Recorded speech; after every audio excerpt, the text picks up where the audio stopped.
Hello everybody, this is Shirley with Sew Till We Begin Embroidery. Thank you for stopping by.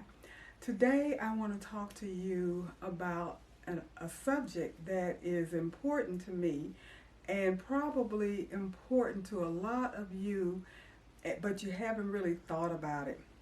If you're new to embroidery, like I was a couple of years ago when I very first started, one of the major things that I encountered that I thought was going to actually stop me from embroidering and doing something that I really wanted to learn and really enjoyed and loved.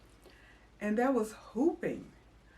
Hooping items was a difficult task for me, specifically something thick like a towel.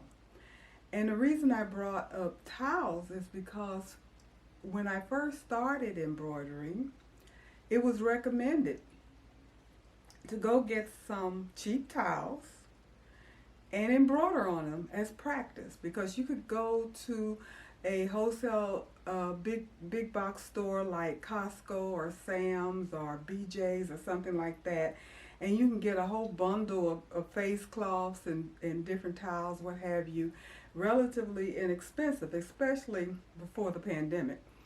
And it didn't hurt to practice on them. And like it was suggested, the ones that you messed up, you could still use them. You could use them in the bathroom if you wanted to, or you could use them to clean up with, or whatever. They weren't something that you just had to toss out simply because the embroidery didn't come out correctly. So that's what I did. However, that's when I discovered that that was an issue for me, because I have arthritis. I have arthritis in my entire body. I've had neck surgery, two back surgery, hip surgery, probably need to have more surgery. I got shoulder pain, hand pain, feet pain. My whole body is riddled with arthritis. And with that being said, it made it very difficult for me to do the hooping.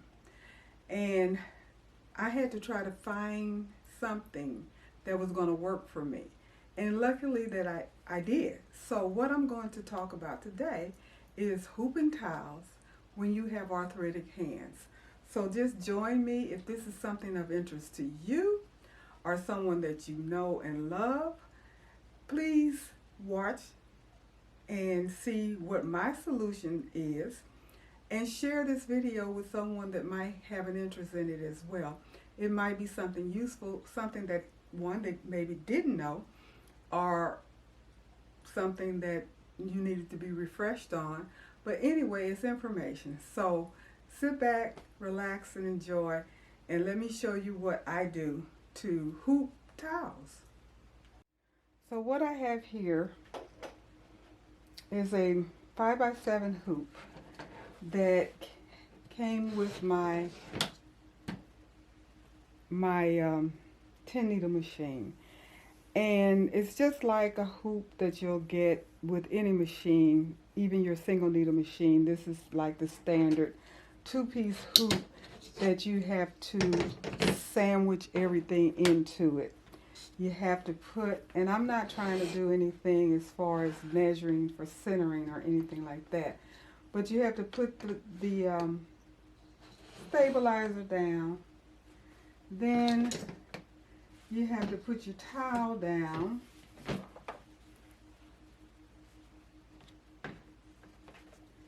Then you have to put this on top of it and press it in. And you got to get it in there. So you got your screws back here. Now I have to tell you, I'm rusty. I'm rusty on hooping with these hoops because I don't use them anymore. But I do know that that's the concept. You have to get this here. Then you have to make sure everything is okay, and you got it all measured up and lined up real good to make sure you got the center of it and you have it where you want it to be. You want it to hoop really nicely in here. So now you got to press it down and hope that it goes in. and you're pressing and you're pressing and you're pressing and you're pressing, and it gets in on one side, but it didn't get in. It pops back out, and you push again. You put all your weight in it, and you're fighting with it. That's me. I'm fighting with this. That was just too much. And I did this. I remember the first time I tried to hoop a towel. It was over an hour of fighting with it.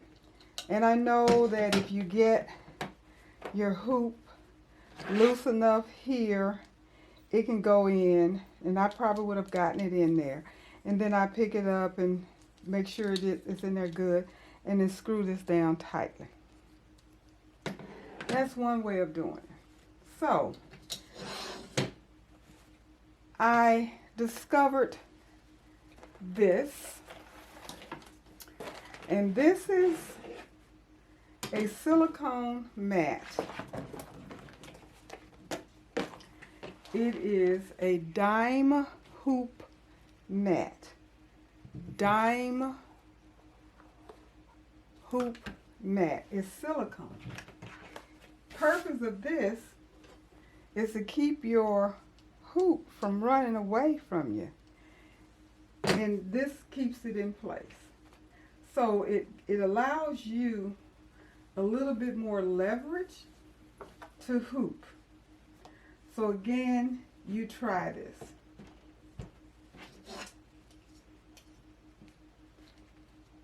And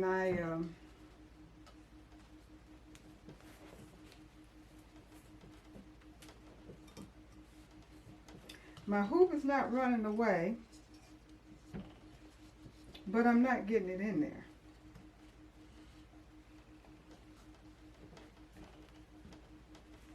I'm just not getting it in there.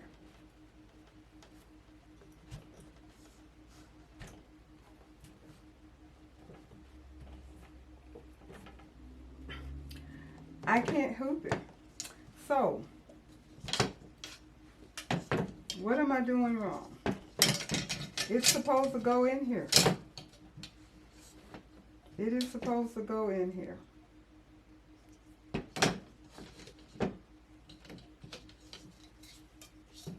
You line your arrows up. You put your stabilizer here, but you got to get your towel in there. So, again, I try again. Now the silicone mat is helping. It's not running away, but I'm having a difficult time trying to get it in there. It's not working for me. It is not working for me. I can't get it done. It's too much work. It's too heavy. It's too thick. This works, and it may work well for you. So I do recommend this silicone mat. But for me, that didn't resolve my issue. So, what was the next thing that I decided to do? When I had my single needle machine, I found magnetic hoops on Amazon. And that was the beginning of the blessing. Now this is simply just for a demonstration. So don't tell me, Shirley, you're not hooping this right.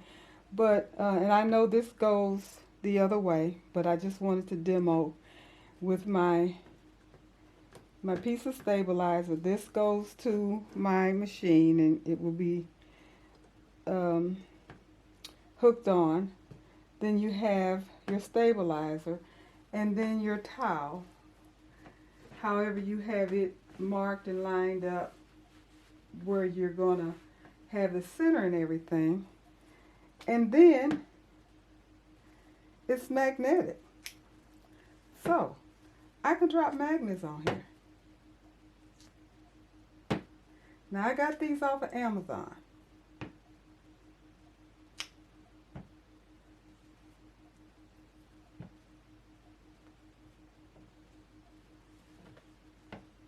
I just hoop my towel.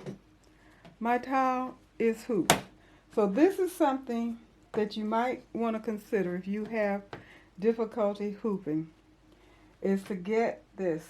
They come in a 4x4, which this is, and this particular one, and I don't know if it comes any bigger, like a repositional hoop size. But this one is their 5x7. So magnetic hoop was my lifesaver when I was using my single needle machine. So just wanted to recommend that. If you haven't heard of it, if you've never seen it, I got this off of Amazon, and it comes in a set with the 4x4 and the 5x7. And I may have ordered extra magnets. I'm not sure, because I know all of these magnets did not come with the one set. I think I ordered extra magnets. I'm not sure. But just wanted to point that out. So I'll give you my last option that I use. Well, actually not the last option. I have two more options. So the next option would be to use a fast frame. Now this frame, and this I'm talking about my multi-needle machine. This cannot be used in a single needle machine. But for my multi-needle machine, and I think this is Durkee, and I think that this arm, you can purchase an arm that's going to fit whatever multi-needle machine that you have that is compatible to use this type of frame. And you get a group of different size frames. And what this is, you use sticky stabilizer, where one side is sticky. And you just put it on. You put it on the back. You cut it to size. And then you're going to lay your towel on top. Well, actually it wouldn't go that way. It would go this way, would be away from the machine. And there you go. It's hooped. Now that's one way of floating. Now, you probably are aware of the fact that you can use a regular hoop and float. And the only thing that you have to do is hoop your stabilizer and then float the towel on top of it. So you don't have to get this to do that. And you can do that with your single needle machine. I just wanted to show you this as an option. But let me show you what I'm talking about.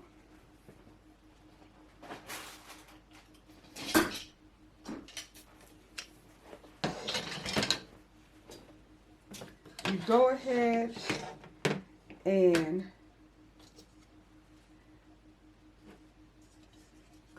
hoop this. And then you're going to screw it closed, of course, so it'll stay. And again, don't say, oh, you don't know what you're doing because you don't have that hoop correctly, because like I said, I haven't used this in forever, so it may not be correct. But what I do know is you hoop your stabilizer, then you lay your towel on top, and you just kind of pin it down outside of the parameter where you're going to stitch. And of course, you know, if you're going to use, if you're doing towels, you need to be using a water-soluble stabilizer on top of here. But that's called floating. So your stabilizer is hooped, your towel is not, and you float it. So that's the same concept of the one with the Durkee Easy Frame and the sticky stabilizer. So that is that option. And lastly, for me, that I use, and if you guys have been to my channel at all, you already know. I use Mighty Hoop. So I'm just using my 5x5 frame, and I have my stabilizer. I'm going to go ahead and put my towel on here, and then I'm going to pop that down. I'm ready to go. I have the drum sound. I'm ready to go to the machine. I'm ready to stitch. So I just wanted to give those options out there for any of you that hadn't thought about it, didn't know about it, forgot about it, or take this information and share it with someone else that's getting started, that may have a concern or issue with the lack of strength in their hands, because that is certainly something that I had from the very beginning, and I still do. That's why I am definitely an advocate for magnetic hoops. Doesn't have to be this brand, but a magnetic hoop for me is a lifesaver when it comes down to hooping any garments. If you're able to stitch within the feel of whatever hoop that you can purchase, then I recommend that you use magnetic hoop.